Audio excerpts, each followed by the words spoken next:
Très heureuse de vous retrouver pour cette nouvelle saison du balado Femmes d'hockey. Puis pour lancer les festivités, j'ai décidé d'inviter un ami, quelqu'un qui était déjà venu se raconter lors de la première saison.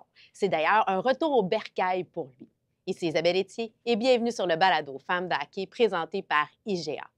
Je reçois nul autre que l'entraîneur-chef du Rocket de Laval, Pascal Vincent.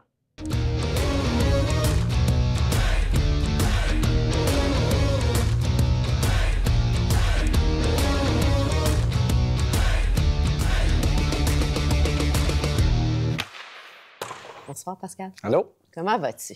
Très bien, merci. Hey, c'est un retour dans ta ville natale. Tu as grandi, tu as fait ton hockey à Laval, tu as été parti longtemps et là, tu reviens ici. Oui, en effet, le timing était juste parfait. J'ai été parti 13 ans. En fait, j'ai été parti plus longtemps que ça. Je suis parti au Cap-Breton pendant 9 ans. J'avais 26 ou 27 ans. 9 ans parti au Cap-Breton. Je suis revenu 3 ans à Montréal, puis ensuite de ça, 13 ans. Donc, dans toutes ces années-là, j'ai été à Montréal 3 ans de temps. Donc là, je suis de revenir, là, c'était juste parfait. Puis à un moment où, ta fille est rendue quand même 13-14 ans, si je me trompe 13 pas. ans, oui. C'est la première fois que tu te retrouves dans la même ville que ta famille avec ta fille. Ça doit être quand même de quoi d'émouvant, là, autant pour toi que pour ta conjointe, là. Bien, dans notre métier, Isabelle, je te dirais que c'est un grand privilège de pouvoir faire ton métier dans la ville où tu es né. C'est vrai, hein? Parce que ça n'arrive pas souvent. Donc, j'ai été exilé au j'ai été au Cap-Breton, puis je suis content d'avoir été au Cap-Breton. J'ai pu apprendre l'anglais puis à me débrouiller en anglais. Puis par la suite, je suis revenu à Montréal. On a eu un enfant. Et puis, on est parti depuis ce temps-là. Donc, Genève, ma fille, elle a 13 ans, mais ça fait 13 ans qu'on est parti. Donc, on revenait une semaine ou deux l'été parce que ses amis étaient à l'extérieur. L'école était à l'extérieur. Donc, ses sports d'été étaient aussi à l'extérieur. Là, c'est difficile de l'inscrire au soccer ou au volleyball ici parce qu'on était ici juste une couple de semaines par année. Donc, pour elle, là, elle est née à Montréal, mais c'est une fille de Winnipeg. Ouais. Parce qu'elle a grandi là. Ensuite, on est allé à Columbus, mais son appartenance est plutôt... Puis là, elle est en train de découvrir Montréal, elle est en train de découvrir... Il monte, là, je suis allé passer une journée avec elle dans le vieux Montréal, mon Joe, puis on est en train de découvrir la ville. Puis l'autre chose que je suis content, c'est... Bon, on parle en français à la maison, mais son français, c'est un peu difficile parce que c'est une école anglophone, ses amis sont anglophones, donc elle est surtout anglophone. Même si on parlait à la maison, mais là, elle est en train de redécouvrir là, son français. Donc ça, je suis très heureux de ça. Ça lui permet de connaître ses racines, Ouais, d'être ici. Puis bon, là... Mais connaître sa famille aussi, ben tu oui. sais, ses oncles, ses tantes, les cousins. Elle les connaissait, mais pas pareil, là, 2 semaines ou une semaine par année. Ses grands-parents, donc non, on est bien, bien contents. Je disais, bon, t'es un gars de Laval. L'entraîneur-chef du Rocket de Laval, c'est un gars de Laval. Martin Saint-Louis, c'est un gars de Laval. L'ancien DG d'Hockey Québec, Jean Saint-Thibault, c'est un gars de Laval. Qu'est-ce qu'il y a dans l'autre de Laval pour dire qu'il y a autant de gars de hockey qui viennent de Laval? Stéphane Auger, c'est un gars de Laval. Stéphane Auger, c'est un gars de Laval. On était voisins sur la même rue à Laval-des-Rapides. C'est vrai, t'as raison. Oui. Qu'est-ce qu'il y a? Je sais pas. Il doit y avoir quelque chose dans l'eau parce que... La bonne eau de la rivière des Prairies, j'imagine. Je sais pas. Écoute, ou de l'Aréna-Cartier, je sais pas. L'Aréna-Cartier, oui, en effet. Je sais pas. Écoute, c'est beaucoup de personnes qui travaillent dans le monde du hockey, qui viennent de la même ville, mais c'est les mêmes années, tu sais. C'est Martin, Saint-Louis, moi-même, Stéphane Auger, Jocelyn, puis il y en a d'autres, là. Un gars comme Denis Chalifou qui run une équipe high school ici, il y en a un paquet là, qui sont restés dans le hockey, donc c'est le fun. Martin Lapointe, mais lui, il vient pas de Laval, par contre. Non. Mais quand même, je trouvais juste drôle de faire le parallèle. Tu as le rôle maintenant, Pascal, de développer le futur des Canadiens. Tu l'as dit, c'est important. C'est un rôle, c'est une équipe qui est quand même jeune. Toi, comment tu fais pour garder, justement, motivé dans ton club, les joueurs un peu plus âgés? Parce que, tu sais, quand je regarde Montréal, c'est un club qui est quand même assez jeune. Là, le Rocket de Laval, tu as des jeunes, puis tu as des plus vieux, là. En fait, je me demande même c'est quelle équipe qui a la moyenne d'âge la plus élevée entre les deux. Comment qu'on fait pour garder tous ces joueurs motivés? On est relativement jeunes. comparativement les autres équipes de la Ligue américaine. Je n'ai pas vu les derniers chiffres. Comment on fait pour... En fait, le travail a été fait avant que j'arrive. Je pense que le management puis les gens qui sont en position pour faire les échanges, ou signer des joueurs de la Ligue américaine, les plus âgés, je pense qu'ils ont fait un travail colossal. Non seulement pour trouver des bons joueurs de hockey, mais des bonnes personnes. Ouais. Puis lorsque tu es plus vieux, sont des joueurs qui sont capables de performer sur la glace, parce que ça, c'est le plus important. Mais au-delà de ça, c'est des bonnes personnes dans la chambre, puis ils connaissent leur rôle. Ça l'aide les coachs beaucoup. Puis ça a une importance majeure, surtout avec les plus jeunes joueurs de l'équipe. Donc, ils ont fait un travail vraiment excellent. Puis en même temps, mais pour nous autres, bien, c'est de les sentir, c'est de les garder impliqués. Puis des fois, ça peut être des décisions sur la route, comme le dernier match. Là, on jouait ici, tout de suite après le match, on s'en allait. Je vais donner un exemple rapide. Là. On s'en allait à Utica tout de suite après le match. Puis là, les gars, 5 heures, 6 heures de boss, ils ne veulent pas se mettre en habit le lendemain. Tu leur laisses prendre la décision. Mais les impliquer dans des décisions, les impliquer dans des choses qui sont importantes. Donc, c'est un des petits facteurs, mais évidemment, renforcer ce qu'ils font au niveau de l'équipe, le leadership, toutes ces choses-là. Mais après ma barre, c'est des bonnes personnes, donc on n'a pas trop à s'inquiéter. Le travail n'est pas trop difficile. Ouais. D'ailleurs, à l'automne 2020, lorsque tu étais venu sur le balado, lors du premier passage, c'était dans mes débuts, tu m'avais mentionné l'importance de l'humain derrière le joueur. Que c'est vrai qu'il faut jouer pour le logo devant, mais que c'est important aussi de jouer pour le nom derrière, parce que c'est toute la famille derrière. Exact. Tu veux-tu compléter je n'ai reparlé cette année, je n'ai parlé au camp des recrues, je n'ai parlé avec nos joueurs. Le logo en avant, on dit en anglais là, Team First. Ouais. C'est ça qui vient en premier. Mais je pense qu'il y a un aspect important parce que tout au long de ma carrière de joueur, qui n'a pas été très longue, mais quand même, tout ce que j'entendais, c'est... Le logo en avant. Le logo en avant, right? Puis quand je suis devenu coach, on a eu des discussions, puis tu portes le nom en arrière, puis ça vaut quelque chose, right? Puis d'embarquer sur la glace, puis savoir que... Puis maintenant, surtout maintenant avec les télévisions, puis accès à tous les matchs, les parents, les blondes, les cousins, les frères, les sœurs, les grands-parents regardent les matchs, puis de rendre ce monde-là fier. Puis ça, c'est un élément qu'on va élaborer au courant de la saison, mais je pense qu'il y a un aspect très important de jouer pour le nom en arrière aussi. Ça fait pas de toi un joueur égoïste, c'est pas ça que je veux dire. C'est tu joues pour ça en avant, mais en même temps, ton effort, ton attitude, la façon dont tu projette le nom en arrière, c'est important pour moi. Mais j'aime comment tu l'interprètes. C'est aussi tout le rayonnement du nom, la famille, les gens derrière, les sacrifices. Tu sais, le papa, la maman, la sœur, le frère, les tantes, tous ceux qui sont venus, même les bénévoles, les coachs avant qui t'ont permis de te rendre là. C'est ce que je trouve beau, puis j'aime cette nuance-là. Tu avais aussi parlé, puis ça, parce que j'ai réécouté le balado, tu avais dit qu'on a beaucoup à apprendre du hockey féminin. Tu m'avais dit ça, écoute, en 2020, là, on s'entend, là, c'était pas à la mode de parler d'hockey féminin. Là, tu partages la place belle avec la Victoire de Montréal. As-tu l'intention de travailler avec les filles? As-tu l'intention? Je sais que la cédule, ça peut être difficile, là, mais quand même. Mais c'est sûr que j'aimerais savoir des discussions parce qu'une vision qui est... On joue le même sport, mais parfois, c'est enseigné d'une façon différente. Tout comme récemment, là... Je vais donner un exemple. Mon agent puis l'agent du directeur général des Alouettes, on a le même agent, puis on s'est mis en contact, moi et Danny, puis on va se rencontrer éventuellement. Puis lui, son approche, c'est je veux apprendre d'un autre sport, puis moi, je veux apprendre de son approche avec les Alouettes. Même chose pour moi, d'avoir une approche, une vision différente avec quelqu'un qui est en charge du même sport, mais qui est peut-être coaché, où il y a peut-être des termes qui sont différents qu'on pourrait utiliser. Donc, oui, ça m'intéresserait de les rencontrer, évidemment. Mais tu es quelqu'un qui aime ça, qui continue tout le temps à parfaire. Hein? Tu étudies, tu aimes ça. Tu es un perfectionniste, on peut-tu dire ça? Peut-être. Je sais pas si c'est vraiment... Quand on dit ça, je sais pas si c'est vraiment une qualité. Parfois, ce que je comprends, Isabelle, là, c'est que plus que tu apprends, plus que tu réalises que tu connais pas grand-chose. C'est vrai.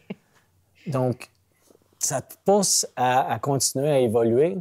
Puis en même temps, plus que tu apprends, plus tu as de l'information. Puis c'est de prendre, un peu comme les statistiques avancées qu'on a maintenant. On a des pages et des pages et des pages de statistiques avancées.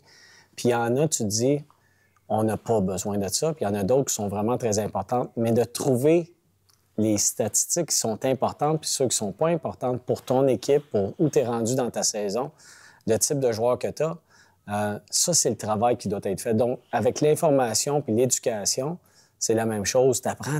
Là, j'ai un bagage qui est intéressant, surtout avec les gens avec lesquels j'ai travaillé. J'ai beaucoup appris. Je continue encore d'apprendre de mon staff puis des joueurs. Mais c'est d'assimiler ça, puis qu'est-ce que tu gardes, puis qu'est-ce que tu laisses de côté. C'est ça le travail. Mais la journée, tu le sais, là, que tu penses que tu connais tout, là, va faire d'autres choses. Ça arrive pas. Puis, est-ce que tu trouves qu'on respecte assez ou on utilise assez, justement, l'expérience, les anciens joueurs? Tu sais, il y a quand même toute une culture, tu sais, il y a toute une grande dynastie derrière les Canadiens. Bon, il y a les anciens Canadiens. Est-ce qu'on utilise justement cette connaissance-là assez à ton goût aujourd'hui avec nos jeunes? Bien, je dois t'avouer qu'ici, lorsque j'ai... John puis le groupe du management du Canadien m'ont donné la job. On avait discuté un petit peu des gens qui peuvent nous supporter. Puis là, on a, tu vois, Alex Burrows qui est avec nous autres, qui est un ancien joueur. On a Francis Bouillon, on a Paul Byron, on a Scott Pellerin. C'est tous des anciens joueurs. Donc, je trouve que l'utilisation des anciens joueurs dans l'organisation, je vois pas comment ils pourraient mieux le faire que ça. Donc, je pense que c'est... Oui, exactement. C'est quelque chose d'intéressant parce que ces gars-là, non seulement ils ont joué, mais ils sont aussi excités de pouvoir partager leur connaissance puis leur expérience avec les joueurs. Puis les joueurs, bien, tu sais, quand tu parles avec un ancien joueur, là, c'est... je pense qu'il y a une valeur à ça, dans le sens où le joueur dit, bien, lui, il a été dans mes souliers. Tu sais, Alex Burrows, là, quelle histoire! Il a joué comme 20 ans dans la Ligue junior majeure du Québec. Habituellement, ces gars-là,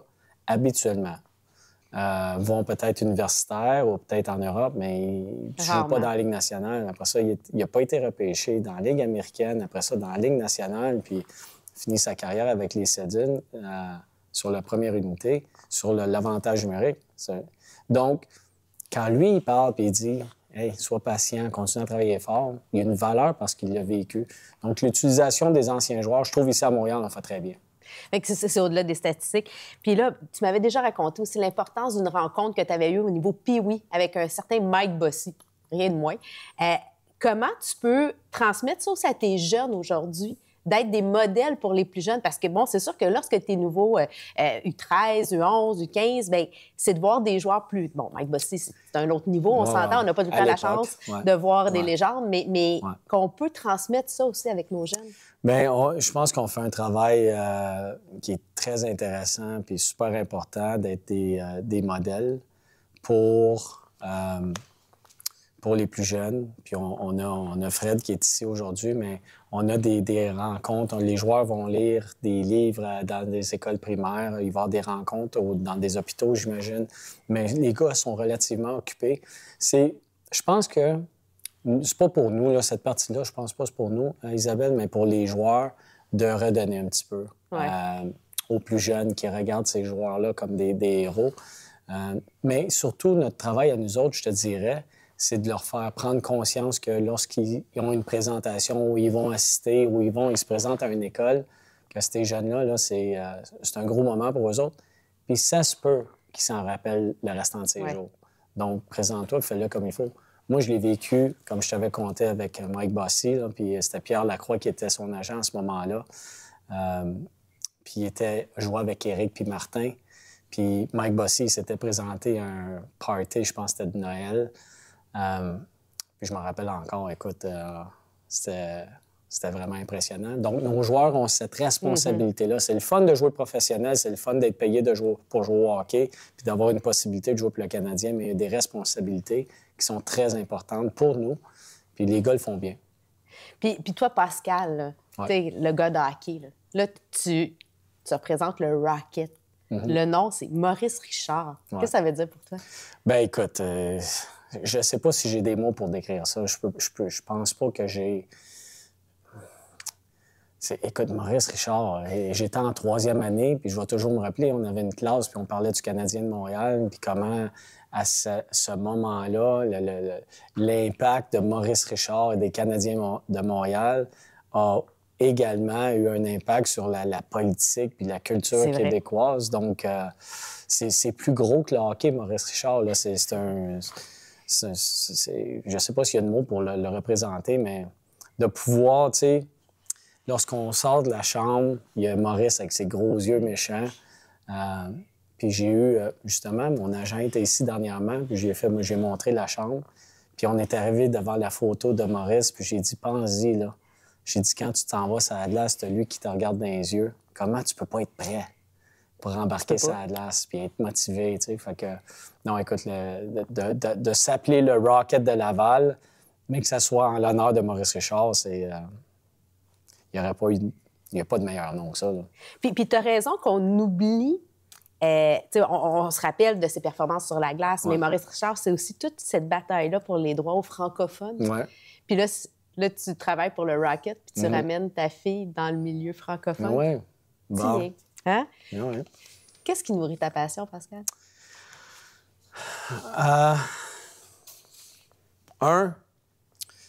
Écoute, c'est ce que je fais de mieux depuis toujours. C'est ce que je connais le plus. C'est sûr de gagner des matchs de hockey, là, c'est le fun en crème. Écoute, ça, au bout de la ligne, là, quand tu gagnes pas, c'est tough. Mais ce qui m'excite vraiment, là, c'est quand on prend... Tu peux pas être dans une position de leadership si tu n'as pas un certain... Tu as 2 types de leaders. Tu as des types qui sont très égocentriques, puis ils ont du succès, mais habituellement, ça ne dure pas à long terme. C'est par rapport à moi. Puis tu as l'autre type, évidemment, il y a des variantes dans tout ça, là, puis je pense que dans toutes les compagnies, que ce soit au hockey ou à l'extérieur, un bon leader, c'est celui qui amène les gens alentour de lui à avoir du succès. Puis je pense que je me retrouve dans cette catégorie-là. Quand je vois un jeune qui a un peu de difficulté, puis on l'aide, le travail est fait par le joueur, mais qu'on est capable de le guider à avoir un peu plus de succès ou à se responsabiliser ou à reconnaître ses faiblesses pour qu'on puisse y trouver un chemin, puis ça fonctionne, ça, c'est le fun en crème. Ça, c'est gratifiant. Ouais, c'est le fun parce que tu as l'impression d'avoir fait partie de quelque chose qui est plus gros que juste être un coach de hockey. Donc ça me motive beaucoup. Mais c'est comme de dire, d'avoir du succès, c'est bien, mais de rendre les autres meilleurs, c'est encore mieux. Ben oui, c'est le fun. Puis écoute, j'ai travaillé avec Paul Maurice pendant longtemps, puis ça s'applique à tous les niveaux dans la Ligue nationale. Paul, il est extraordinaire à pouvoir transmettre ce qui est nécessaire pour chacun des individus à l'intérieur de l'équipe. Puis ça fait de lui écoute, je pourrais t'en parler longtemps de Paul, mais son leadership est extraordinaire. Son dévouement pour le succès des joueurs est incroyable. Le leadership, c'est tellement important partout, à tous les niveaux. Tu m'avais déjà confié d'être un très mauvais perdant. Oui, ça m'a pris du temps à comprendre ça. Est-ce que c'est une qualité ou un défaut en même temps? Non, c'était pas une qualité. Je passais trop de temps sur le pourquoi on avait perdu, puis ces émotions-là qui me grugeaient. C'est pas le fun de perdre, mais il y a une façon de perdre puis de grandir dans tout ça. J'ai eu des bons mentors dans le passé parce que j'étais... À mes débuts au Cap-Breton, j'étais un petit peu moins facile là, comme coach, surtout dans la défaite. Puis c'était pas nécessairement... Ça l'aidait pas la cause. Right? Okay. Tu sais, t'es fâché, c'est correct, t'es fâché, mais combien de temps ça dure? Puis moi, ça pouvait être 2-3 jours, là, j'étais pas de bonne humeur, puis... OK, tant que ça, là. Ouais, c'est ça. Fait que, non, j'ai beaucoup appris, j'ai cheminé. C'est probablement la chose que j'ai le plus améliorée dans ma carrière au cours des 20-30 dernières années. C'est de reconnaître ça, puis de trouver des solutions au lieu de rester dans cette émotion négative-là. Puis si je te donnais l'occasion de changer de quoi dans ton parcours, ça serait quoi? Tu peux revenir en arrière et dire, garçon, on peut le changer. Là. Je ne changerais rien. J'étais allé au Cap-Breton. J'ai été tellement chanceux, Isabelle. Là. J'étais allé au Cap-Breton. Je m'en allais là pour apprendre l'anglais. Finalement, une petite affaire qui s'est passée en début de saison, puis je suis devenu entraîneur-chef. J'ai refusé, j'ai quasiment refusé la job. Je disais, regardez, je parle pas anglais. Là.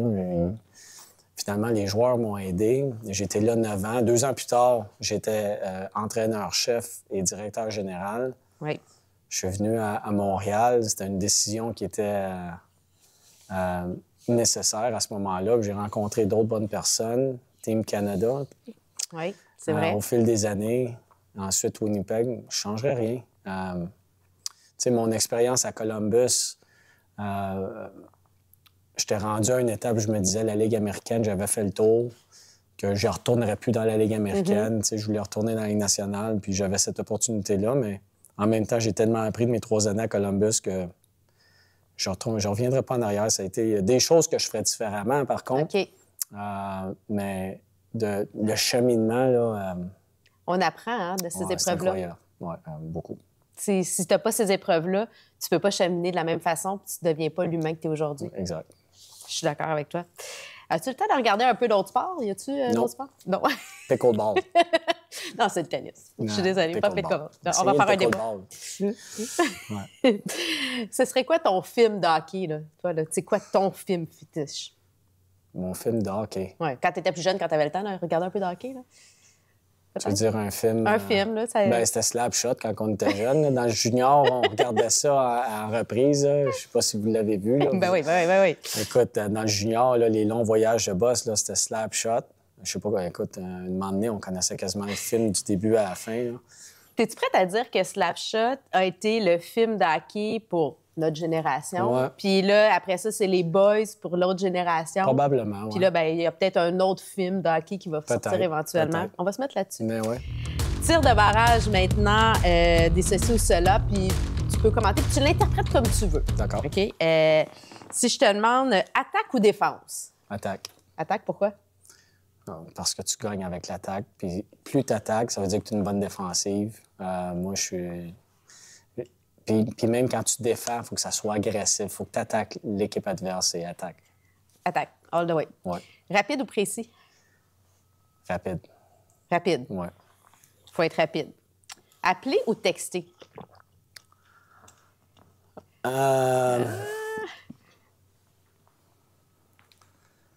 Écoute, quelle bonne question. Tu réponds pas aux deux? Non. Ça va vite par texte, mais lorsque c'est un peu plus compliqué, j'appelle. C'est important. T'as pas les nuances dans le texto, même si tu mets des emojis, que dans la voix, tu peux Non, vraiment... quand c'est rapide, des petites affaires, c'est par texte, sinon j'appelle. Crosby ou McDavid? Crosby. Je connais pas McDavid, mais j'ai coaché Sydney avec Team Canada. Écoute, premièrement, c'est un être humain extraordinaire. Quelle bonne personne. C'est un gagnant. Il est respectueux de son environnement. Il est surtout respectueux du sport. Je suis un fan de Sidney Crosby. Coupe Stanley ou l'or olympique? Oh! Coupe Stanley. Coupe Stanley. Oui, à Montréal. À Montréal. Oui. Écoute, j'aimerais ça. Oui. Ouais, ça serait cool. Ouais. Ça serait cool. J'avoue. Là, ça, je suis d'accord avec ça. Le moment popcorn, la cage, c'est le moment où je te laisse le terrain. Tu me parles d'une anecdote inédite, émotive, drôle. Tu me racontes de quoi dans ton parcours, quelque chose que tu as envie de nous partager. Il y en a plusieurs. Il y en a plusieurs que je peux pas partager. C'est cela qu'on va entendre, non? Ouais, non. On va respecter. Non, par respect. Je vais te parler de Johnny. OK. Johnny Gaudreau. Ah oui. Écoute, moi, je connais, puis j'en ai parlé un petit peu avant. Puis c'est pas vraiment une anecdote, mais c'est une petite histoire. Quand je parlais de Johnny encore ce matin avec les boys, son père, il vient du Québec. Son père a des racines au Québec, puis il parle français. Il parle quand même un bon français. Puis moi, j'aime comme la majorité des gens, j'aime ça prendre un verre de vin, mais je suis pas un grand connaisseur de vin. Je sais quand c'est bon, puis je sais quand il est pas bon. OK. Mais le sirop d'érable, je connais ça. suis un gars du Québec, de Laval, puis les cabanes à sucre, puis je sais c'est quoi un bon. Puis pour avoir vécu à l'extérieur du Québec pendant des années, quand je goûte un bon sirop, je le sais. Puis quand c'est un mauvais sirop, je le sais également.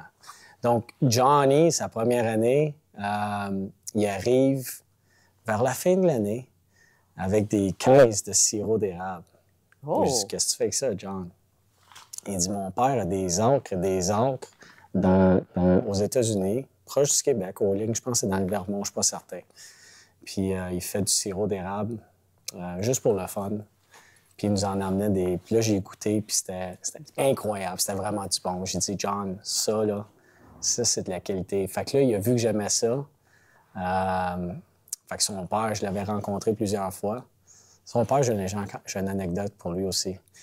Son père il nous a amené du sirop d'érable. Puis écoute, j'en ai encore chez moi. Là, on boit du sirop d'érable de la famille Goudreau, qui est incroyable. Son père, on était... Juste pour te dire à quel point c'est une famille qui était le fun, puis différente. On était à Washington, puis Johnny, ça va plus ou moins. Je l'avais assis un peu. Il ne jouait pas du hockey comme on espérait qu'il joue. Fait que je n'avais pas joué autant. Puis son père était très, très proche de Johnny, puis il venait souvent, puis on le voyait sur la route. Puis je le rencontre dans le lobby, puis là, je me dis, ouais, là, ça va être... Puis là, je suis entraîneur-chef, tu sais. Fait que je le vois dans le lobby, puis on se fait salut. Puis il dit, je peux-tu te parler 2 minutes? Puis je parle pour père. OK. Mais là... Mais tu sais, par respect, du bon monde, puis tout. Fait que, je dis, ouais. Il m'emmène dans un coin à l'hôtel à Washington, puis il me dit, mon gars, là, tu l'as assis, puis si ça marche pas, assis-les plus. Il dit, je te le dis, là, c'est le même qui marche, lui. Il dit, faut que tu sois demandant avec lui. Puis si ça marche pas, il dit, quand tu l'as assis, là, j'ai dit à Johnny, il aurait dû t'asseoir plus longtemps.